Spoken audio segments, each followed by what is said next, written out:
Hello friends, இன்றைக்கி நம்ம வீடியோவில் ஒரு டிஃப்ரெண்ட்டான துவையல் இல்லை சட்னி வகை தான் பார்க்க போகிறோம். ஸோ இது என்னன்னு தெரியுதா?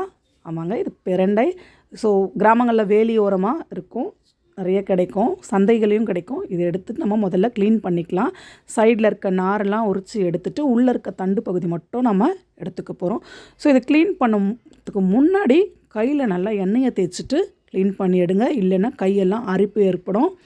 அப்படி இல்லைன்னா நம்ம க்ளவுஸ் போட்டுட்டும் க்ளீன் பண்ணலாம். ஸோ எல்லாமே இந்த மாதிரி சைடில் இருக்க நார் ஃபுல்லாக எடுத்துகிட்டு க்ளீன் பண்ணி எடுத்து தனியாக வச்சுக்கலாம், வாஷ் பண்ணிவிட்டு. ஸோ இப்போ பாருங்கள், நான் எல்லாமே க்ளீன் பண்ணி எடுத்து வச்சுருக்கேன்.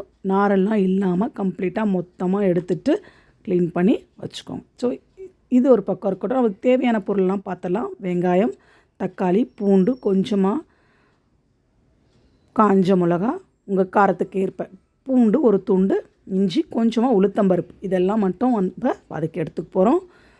ஸோ இப்போ ரெடி ஆகிடுச்சு. பிரண்டையை எண்ணெயில் போட்டு நல்லா வதக்கி எடுத்துடலாம். கொஞ்சமாக கடாயில் எண்ணெய் சேர்த்துட்டு பிரண்டையை போட்டு நல்லா வதக்கலாம்.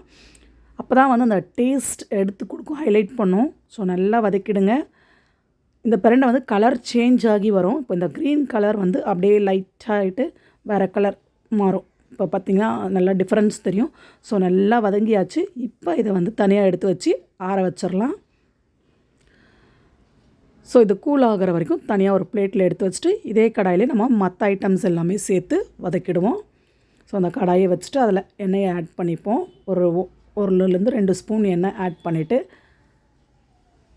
அதில் எடுத்து வச்சுருக்க உளுத்தம்பருப்பு போட்டு முதல்ல நல்லா ஃப்ரை பண்ணிடலாம்.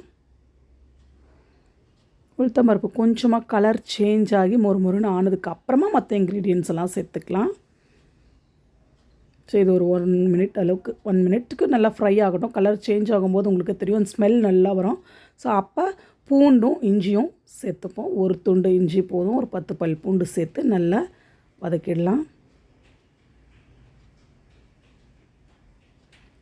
அந்த ஸ்மெல்லு சூப்பராக அந்த பூண்டு எண்ணெயில் வதங்குறது. ஸோ இதோட எடுத்து வச்சுருக்க காஞ்ச மிளகா, அது கொஞ்சம் ஃப்ரை ஆனதுக்கப்புறம் வெங்காயம். ஸோ வெங்காயம் நல்லா கலர் சேஞ்ச் ஆகிற அளவுக்கு வதங்கட்டும்.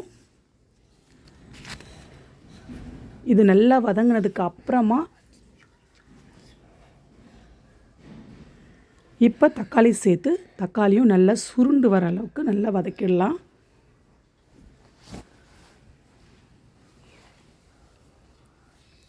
இது எல்லாமே நல்லா வதங்கி வரட்டும். இதோட ஒரு சின்ன நெல்லிக்காய் அளவு புளியும் சேர்த்துக்கலாம். தேவையான அளவு உப்பு சேர்த்துட்டோன்னா சீக்கிரமாகவும் வதங்கும், நல்லா சாஃப்டாகவும் வதங்கிடும். ஸோ இப்போ நல்லா இது எல்லாமே வதக்கிட்டு இதையும் தனியாக ஆற வச்சிடலாம். இப்போ ஏற்கனவே நம்ம பிரண்டையை வதக்கி ஆற வச்சுருக்கோம். ஸோ இப்போ இந்த மிக்சரும் நம்ம நல்லா ஆற வச்சுட்டு ரெண்டுத்தையும் மிக்ஸி ஜாரில் சேர்த்து நல்லா பேஸ்ட்டாக அரைச்சி எடுக்க போகிறோம். ஸோ ஃபஸ்ட்டு வதக்கி வச்ச பிரண்டையை சேர்த்துட்டேன். இதோட இப்போ நம்ம வதக்கின வெங்காயம் தக்காளி மிக்சரையும் சேர்த்துட்டு நல்லா கூலானதுக்கப்புறமா சேர்த்து அரைங்க. ஸோ ஃபஸ்ட்டு தண்ணி சேர்க்க வேண்டாம், இதிலே தண்ணி இருக்கும், பத்தலைன்னா நம்ம ஆட் பண்ணிக்கலாம். ஸோ இப்போ நல்லா அரைச்சாச்சு. இதுக்கு நம்ம ஒரு தாளிப்பு போட்டுட்டோன்னா நம்மளோட பிரண்டை சட்னி நல்லா டேஸ்ட்டாக ரெடி. இது சாதத்தோட, இட்லி, தோசையோட நல்ல காம்பினேஷன், சூப்பராக இருக்கும். ட்ரை பண்ணி பாருங்கள். மறக்காமல் எப்படி வந்தது அப்படின்னு கமெண்ட்ஸில் சொல்லுங்கள்.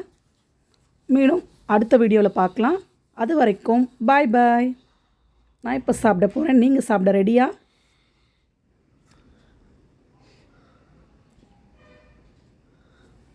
தேங்க்யூ ஃபார் வாட்சிங்.